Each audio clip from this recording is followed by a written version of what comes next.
Assalamualaikum warahmatullahi wabarakatuh.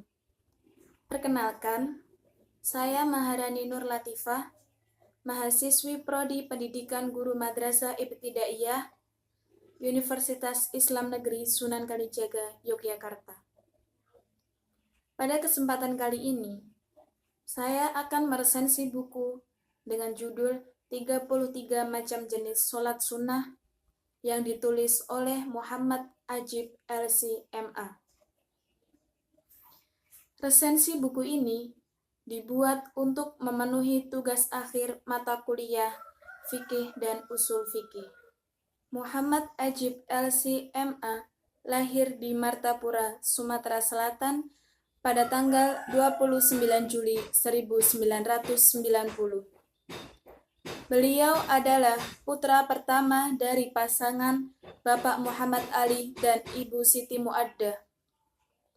Setelah menamatkan pendidikan dasarnya di SD Negeri 11 Terukis di desa kelahirannya, ia melanjutkan studi di Madrasah Sanawiyah Negeri Martapura, Sumatera Selatan selama 1 tahun, dan pindah ke Madrasah Sanawiyah Negeri Bawu Batealit, Jepara, Jawa Tengah.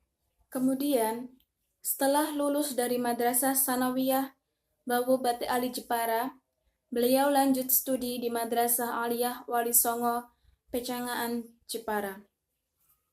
Selain itu juga, beliau belajar di Pondok Pesantren Thamratul Hidayah yang diasuh oleh Kiai Haji Musta'in Syafi'i rahimakumullah. Di pesantren ini, beliau belajar kurang lebih selama 3 tahun. Setelah lulus dari Madrasah Aliyah setingkat SMA, beliau kemudian pindah ke Jakarta dan melanjutkan studi strata satunya di program Bahasa Arab, I'dad dan Takmili, serta Fakultas Syariah jurusan Perbandingan Madhab di Lembaga Ilmu Pengetahuan Islam Arab atau biasa disebut LIPIA pada tahun 2008 sampai dengan 2015, yang merupakan cabang dari Universitas Islam Muhammad bin Saud Kerajaan Saudi Arabia untuk wilayah Asia Tenggara. Setelah lulus dari LIPIA pada tahun 2015, kemudian melanjutkan lagi studi pendidikan strata 2-nya di Institut Ilmu Al-Quran Jakarta, Fakultas Syariah, dan selesai pada tahun 2017. Berikut ini beberapa karya tulis beliau yang telah dipublikasikan dalam format PDF dan bisa didownload secara gratis di website rumahfikih.com. Di antaranya adalah buku yang pertama berjudul Mengenal Lebih Dekat Madhab Syafi'i. Buku yang kedua berjudul Ternyata Isbal Haram, Kata Siapa. Buku yang ketiga berjudul Dalil Sahih Sifat Sholat Nabi Sallallahu Alaihi Wasallam ala Madhab Syafi'i. Yang keempat, buku berjudul Hukum Transfer Pahala Bacaan Al-Quran. Buku yang kelima berjudul Maulid Nabi Sallallahu Alaihi Wasallam Antara Sunnah dan Bid'ah. Buku yang keenam berjudul Masalah Khilafiyah 4 Madhab Terpopuler. Buku yang ketujuh berjudul Bermadhab Adalah Tradisi Ulama Salaf. Yang kedelapan, buku berjudul Praktek Sholat Praktis versi Madhab Syafi'i. Buku yang kesembilan berjudul Fiqih Hibah dan Waris. Yang kesepuluh berjudul Asuransi Syariah. Buku yang ke-11 berjudul Fiqih Wudu versi Madhab Syafi'i. Buku yang ke-12 berjudul Fiqih Puasa dalam Madhab Syafi'i. Buku yang ke-13 berjudul Fiqih Umroh. Buku yang ke-14 berjudul Fiqih Kurban Perspektif Madhab Syafi'i. Saat ini, beliau masih tergabung dalam tim asatidz di Rumah Fikih Indonesia yang berlokasi di Kuningan, Jakarta Selatan. Rumah Fikih adalah sebuah institusi nirlaba yang bertujuan melahirkan para kader ulama di masa mendatang dengan misi mengkaji ilmu fikih perbandingan yang original, mendalam, serta seimbang antara madhab-madhab yang ada. Selain aktif menulis, juga menghadiri undangan dari berbagai majelis ta'lim, baik di masjid, perkantoran, ataupun di perumahan di Jakarta, Bekasi, dan sekitarnya. Secara rutin, juga menjadi narasumber pada acara Yas'aluna di Share Channel TV. Selain itu, beliau juga tercatat sebagai Dewan Pengajar di sekolahfikih.com. Beliau saat ini tinggal bersama istri tercinta Asmaul Husna SSY MAG di daerah Tambun, Bekasi. Untuk menghubungi penulis, bisa melalui media WhatsApp atau bisa juga menghubungi beliau melalui email pribadinya, yaitu muhammadajib81@yahoo.co.id.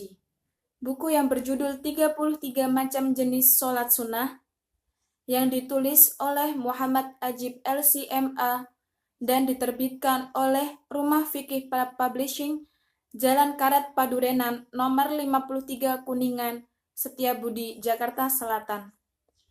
Buku ini berjumlah 211 halaman. Dalam buku berjudul 33 Macam Jenis Sholat Sunnah, berisi 33 macam sholat sunnah beserta pengertian, dalil-dalil yang memperkuatnya, hukum mengerjakannya, dan jumlah rakaat. Ada beberapa juga yang ditambahi dengan waktu pelaksanaannya. Berikut adalah 33 macam sholat sunnah. Yang pertama, sholat rawatib. Yang kedua, sholat sunnah wudhu. Yang ketiga, sholat tahiyatul masjid. Yang keempat, sholat tahajud. Yang kelima, sholat tarawih. Yang keenam, sholat witir. Yang ketujuh, sholat duha. Yang kedelapan, sholat isyraq. Yang kesembilan, sholat awwabin. Yang kesepuluh, sholat tasbih. Yang kesebelas, sholat hajat. Yang kedua-belas, sholat taubat. Yang ke-13, sholat istikharah. Yang ke-14, sholat id. Yang ke-15, sholat istisqa. Yang ke-16, sholat gerhana. Yang ke-17, sholat mutlak. Yang ke-18, sholat sunnah raghaib. Yang ke-19, sholat sunnah nisfu Sa'ban. Yang ke-20, sholat sunnah sebelum akad nikah. Yang ke-21, sholat sunnah zafaat. Yang ke-22, sholat sunnah safar. Yang ke-23, sholat sunnah masuk keluar rumah. Yang ke-24, sholat sunnah setelah keluar dari hammam. Yang ke-25, sholat sunnah singgah di suatu tempat. Yang ke-26, sholat sunnah ketika menghafal Al-Quran. Yang ke-27, sholat sunnah zawal. Yang ke-28, sholat sunnah ihram. Yang ke-29, sholat sunnah tawaf. Yang ke-30, sholat sunnah setelah keluar dari Ka'bah. Yang ke-31, sholat sunnah sebelum keluar dari Masjid Nabawi. Yang ke-32, sholat sunnah syukur setelah istisqa. Dan yang ke-33 adalah sholat sunnah qaf. Buku ini berisi macam-macam sholat sunnah yang telah saya sebutkan tadi, beserta pengertian dan dalil-dalilnya. Kelebihan dari buku ini adalah, yang pertama, bahasa yang digunakan sangat mudah untuk dipahami dan dimengerti, sehingga cocok untuk pemula yang sedang belajar mengenai sholat sunnah. Yang kedua, buku ini dilengkapi dengan dalil-dalil yang menguatkannya. Untuk selanjutnya, kekurangan dalam buku ini. Kekurangan dalam buku ini, yang pertama yaitu cover bukunya kurang menarik, dan yang kedua, buku ini belum terdapat keutamaan dari sholat sunnah itu sendiri. Sekian resensi buku dari saya. Apabila masih banyak kesalahan dalam cara saya meresensi buku, saya mohon maaf yang sebesar-besarnya. Wassalamualaikum warahmatullahi wabarakatuh.